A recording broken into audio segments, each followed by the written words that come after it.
TV Rio Branco, SBT Canal 8. A TV que você vê.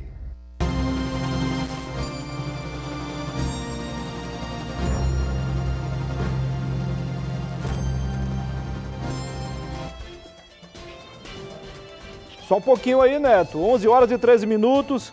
Nós vamos começar o bloco com o Dr. Ricardo. Isso. São 11 horas e 13 minutos no Acre. Hoje é terça-feira. Estamos começando a semana, né? Isso mesmo. 13 de outubro de 2020. O programa de hoje começa falando com o Ricardo. Presta atenção no serviço, Neto, por gentileza. Dr. Ricardo Nascimento. Ele é especialista em direito do trânsito. Vamos falar aqui sobre algumas mudanças, né, no Código Brasileiro de Trânsito. Você sabe que agora a carteira tem validade de 10 anos para quem tem abaixo de 50 anos. Isso aí foi um avanço para muita gente, mas toda mudança também gera discussão. Tem uns que são contra, são contrários, né? Isso mesmo. E aí, como ele também é um advogado, evidentemente, vamos saber dele a opinião do que aconteceu, né? A opinião dele em relação ao que aconteceu no último final de semana. O ministro Marco Aurélio do STF colocou em liberdade um cara extremamente perigoso, apontado como um dos líderes de facção criminosa, ligada ao tráfico de drogas. E aí o presidente do Supremo tentou consertar o erro com outro, e isso revogando por ofício uma decisão do próprio colega. Afinal de contas, quer transformar o Brasil numa republiqueta mesmo? Será possível? Brincadeira o que estão fazendo. Bom, vamos fazer o primeiro bloco do Dr. Ricardo Nascimento, e aí a gente faz dois blocos seguintes com o senador Sérgio Petecão, presidente de honra, presidente do PSD, ele que está coligado com o PP, coligação que apresenta como candidato o ex-prefeito de Aquerelândia, Tião Bocalon. Isso mesmo, são 7 candidatos aqui em Rio Branco, 6 homens e uma mulher, que é a atual prefeita Socorro Nery. Isto posto, agora com apoio do Arasupa e também do Aramix, eu tenho o prazer de conversar com o Dr. Ricardo Nascimento. Seja bem-vindo, doutor. Eu que agradeço. Prazer recebê-lo aqui no programa. A oportunidade de estarmos aqui juntos, né? Só retificando, ainda não advogado, né? Bacharel em Direito. Bacharel em Direito, especialista tá? em Direito de Trânsito, né? Direito Tributário também, devido à pós-graduação. Mas é uma área que me agrada muito, que é a área jurídica, né? E graças a Deus estamos aqui, uma oportunidade uma vez mais a você, aos telespectadores, uma grande alegria, a oportunidade de retornar a esta casa. Com certeza. Doutor, afinal de contas, essa mudança, por exemplo, na carteira, 5 anos a mais, o senhor acha que veio em boa hora? Olha, Muniz, é uma polêmica muito grande, né? Algumas acham que isso vai flexibilizar um pouco mais a questão das penalidades, né? Vai flexibilizar pessoas cometerem um pouco mais de certas infrações. É muito relativo, né? Alguns concordam, outros não concordam, mas desde que obedeça, até porque a gente pensa assim, aumentou para 10 anos. Mas não é bem assim apenas aumentar para 10 anos. Tem as suas regras, tem as suas implicações. Por exemplo, né? Tem que ter no máximo até 50 anos, não é isso? Até 50 anos, 10 anos, né? Até de 50 até 70, 5 anos. E de 70 para cima, 3 anos. A carteira vai ter a validade. Olha, então acho que aí eu acho que é mais justo nesse caso. Muito, é bem relativo a isso. E outra coisa importante é que, a despeito do aumento do tempo, a gente precisa entender que tem a questão da suspensão da CNH. Se você cometer uma série de infrações, a gente pode perceber o que vai acontecer. É a suspensão da CNH dessa pessoa. Outras mudanças, doutor, afinal, na sua opinião, precisam ser feitas para que o Código de Trânsito realmente passe a ser pelo menos aquilo que a maioria sonha? Olha, eu acho importante que a gente tem um código já desde dos anos 90 e agora em 2019 foi feita a proposta e agora em 2020, de fato, aprovado. Então, acho que tudo que é adequado àquilo que nós estamos vivendo enquanto sociedade é importante. É importante como foi o Código de Processo Civil, é importante como precisa o Código Penal também ser atualizado, né? Então, eu acho que toda mudança que se adequa à nossa nova realidade é importante. Mas acho que a coisa mais importante, que eu acho que é o que falta ainda, é a educação no aspecto de trânsito de um modo geral. Os Detrans precisam investir mais em educação Precisam ou em repressão. Educação, porque a repressão por si só, ela não vai trazer uma mudança efetiva. Aqui na nossa cidade mesmo, você fica observando alguns acidentes que até culminam na morte de certos condutores por falta, por exemplo, de prudência. Por exemplo, nós tivemos esse caso daquela moça que foi morta, né, num racha às 6 da manhã. Quer dizer, quanto mais cedo as escolas e por aí for, a gente tiver uma conscientização forte, eu acredito que a gente vai ter aí uma postura, uma mudança de comportamento dos nossos condutores. Agora, alguma coisa, doutor, fica assim muito em aberto. Vou explicar e eu quero a sua opinião. E aí fica a cargo do magistrado, seja em primeira ou em segunda instância. Quando que ele pode entender que o condutor praticou um ato doloso ou culposo? E culposo, é uma excelente pergunta. Porque assim, é muito subjetivo. Concorda comigo? Muito subjetivo. A lei não estipula, né? Embora houve já uma mudança no Código agora recente, no artigo 306, que trata muito a respeito disso, mas ainda como você falou, ela se trata de algo muito subjetivo, que vai depender das nuances em que se deu, no caso, aquela situação que culminou na morte. Foi, como por exemplo, foi um racha, foi questão de alcoolizado ou foi um mero acidente. Por isso que não dá para se fechar, porque vai depender muito das circunstâncias em que se deu aquela situação que culminou, por exemplo, que levou a uma morte, por exemplo. Então, o juiz vai analisar tudo isso, vai analisar as provas, vai analisar as circunstâncias, vai analisar a perícia, para se convencer se aquele ato foi doloso ou se ele foi culposo. No caso desse rapaz aí, que todo mundo está a condená-lo, eu não acredito que ele saiu de casa para matar ninguém. E ao aceitar o desafio de fazer o racha, se é que existiu, ainda não está comprovado, ele foi fazer um racha, ele não foi matar ninguém.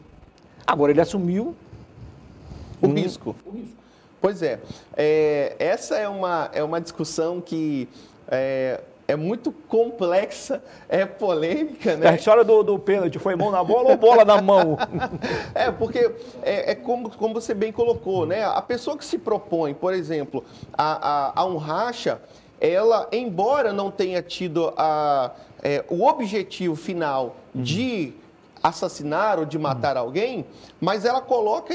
ela assume aquele risco. E aí onde vai acontecer a interpretação do juiz, a colocação dos advogados, né, para ver, um vai tentar provar uma situação, como é o caso do Ministério Público, como é o caso dos advogados. Então é complicado a gente se debruçar sobre essa temática em tão curto tempo, porque é muito complexo, é muito polêmico. Mas o fato é que quando eu me coloco numa situação de risco, como eu vou fazer um racha, né?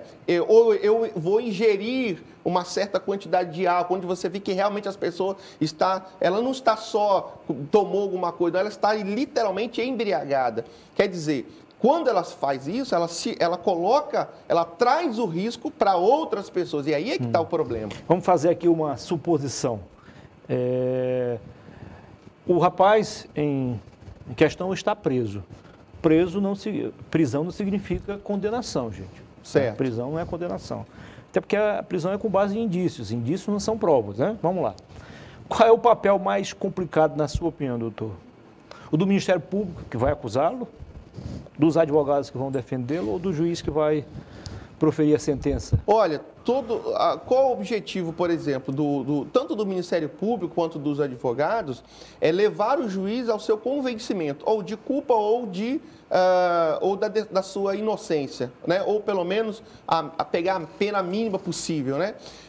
Tanto um quanto o outro tem as suas complicações, tem as suas nuances. Eu acho que o papel do advogado pega uma situação como essa, onde tem a sociedade, que a opinião pública acaba pesando muito, e até, infelizmente, muitos advogados acabam sendo hostilizados, e aí onde eu acho que há uma problemática, é aí onde a gente não consegue compreender, entender o papel do advogado nesse aspecto, onde ele precisa defender aquela pessoa que cometeu, na opinião pública, uma coisa realmente grotesca, em que se deu aquelas circunstâncias. É complexo, então é muito complexo, é difícil o papel do Ministério Público. Eu acredito que a sua essência é de fazer-se justiça, não é só simplesmente de condená-lo, mas para que se faça justiça... mas você tocou num assunto importante. Pois é, para que outros também não venham cometer a mesma atrocidade. O papel do Ministério Público é fiscalizar a lei, a devida aplicação da lei. É devida aplicação da lei. Não pode o Ministério Público fazer como faz em alguns casos. Sim, sim. Colaborar com a injustiça. Não pode. A essência... E nem embarcar na onda de opinião pública. Eu sou jornalista, faço parte da imprensa, mas nunca entendi isso como legal, você transformar um caso em uma moda. Tem que condenar porque fez isso. Estão condenando esse rapaz antes do tempo.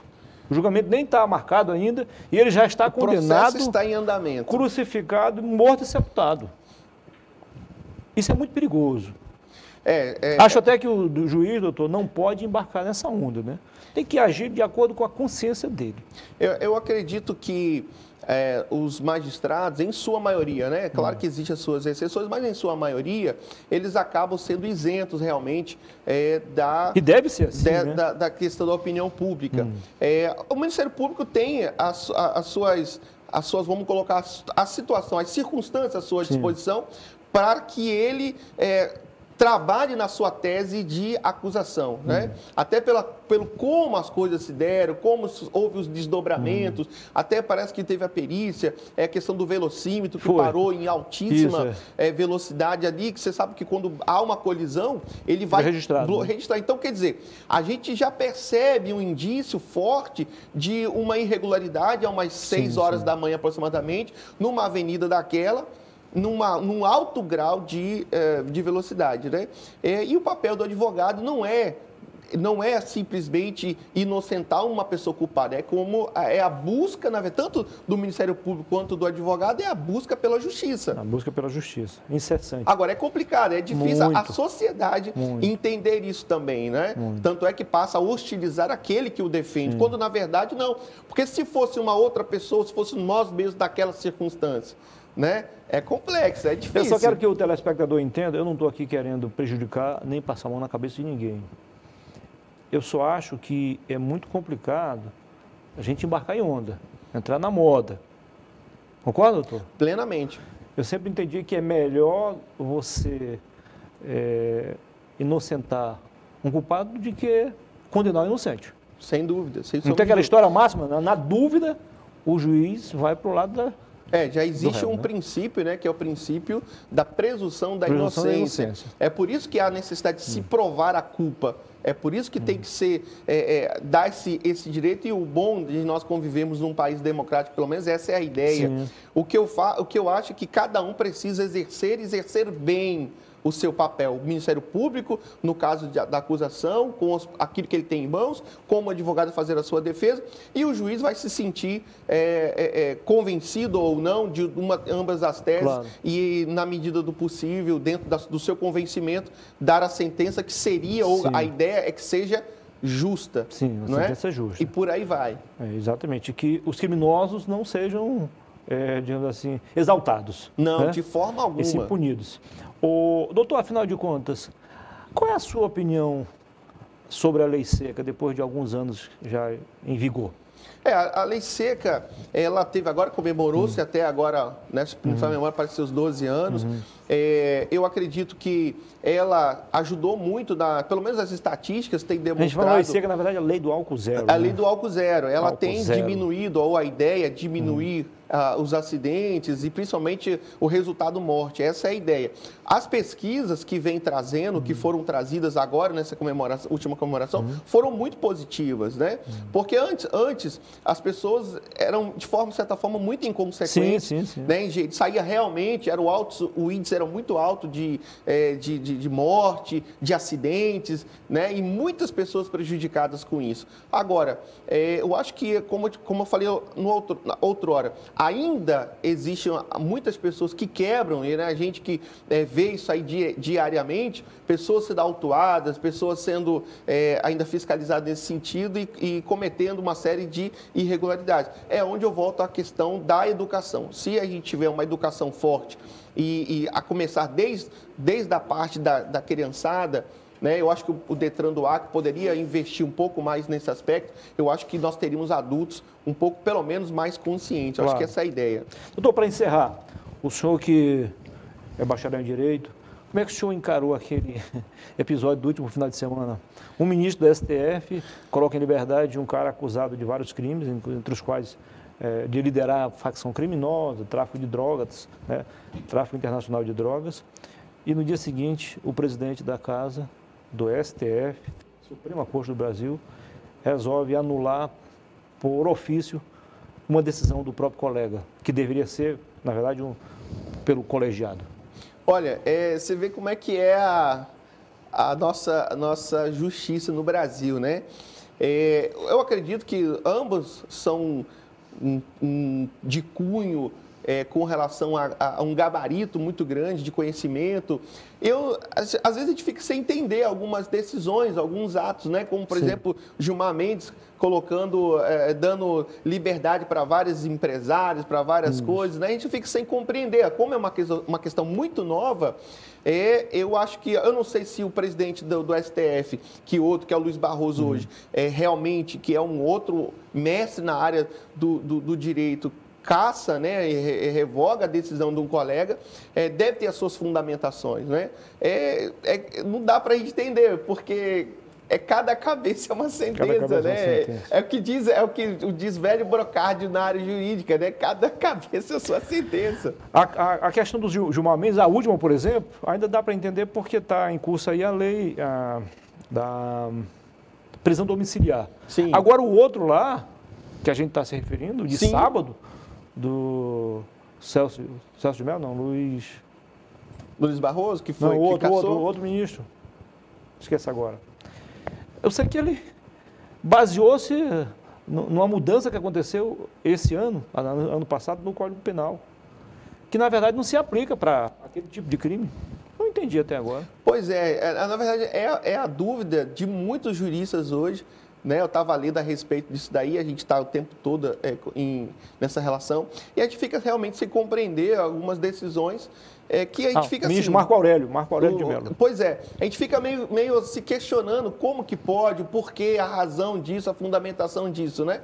Mas o bom hoje do caso do judiciário, você vê, eu tenho uma decisão de primeiro plano, de primeiro grau, que não me agrada, eu tenho a prerrogativa de recorrer, ou seja, buscar o duplo grau de jurisdição. Sim. Não estou contente com aquilo, eu busco o STJ, ou dependendo da circunstância, o STF, como, por exemplo, os próprios entes que compõem, os ministros do próprio STF, né, eles têm essa questão aí. Né? Como, por exemplo, a lei dessas alterações do Código de Trânsito. Nós temos o presidente que ele pode, embora tenha sido aprovado da Câmara e também no Senado, o presidente pode sancionar do jeito que tal, pode até vetar alguns. Sim. Esse é o poder de decisão. Eu acho que isso que é importante e é aí que enaltece-se a nossa democracia, né? Agora, só para encerrar de uma coisa certa, a prisão preventiva precisa ser modificada. Como está, ela, na intenção de fazer justiça, acaba cometendo injustiça. O cidadão fica, às vezes, 90 dias, 120 dias sem ser julgado, e aí depois é inocentado. Como é que quem vai corrigir os meses que ele passou lá na cadeia, no cárcere privado? Como? É complicado, né? É difícil. A gente precisa, como eu falei, do nosso Código Penal, que é muito antigo, né, de 40, quer dizer, precisamos de uma renovação, de uma atualização. Eu acho que agora, em 2021, nós temos aí uma série de reformas, e eu espero que não só a reforma no aspecto jurídico, mas uma reforma política, porque quem que faz o Código? Quem é que faz as leis? E aí a importância nesse ano, como nós temos aqui, estamos dentro de um ano eleitoral, a importância da gente fazer e votar com consciência, para que aquelas pessoas que estão lá, que elas possam desempenhar bem os seus papéis e aí termos leis mais enrijecidas ou mais compreendidas, mais flexíveis e por aí vai. Foi um prazer, doutor, recebê-lo aqui. Pô, o prazer é sempre meu, né? É uma honra quando você... Eu até brinco, né? Você não pede, você manda e a gente só obedece. Um abraço, tudo de bom. Depois do intervalo, eu volto para falar em política e também em disputa eleitoral. Vou conversar com o senador Sérgio Petecão, do PSD, aqui do Acre. Até já.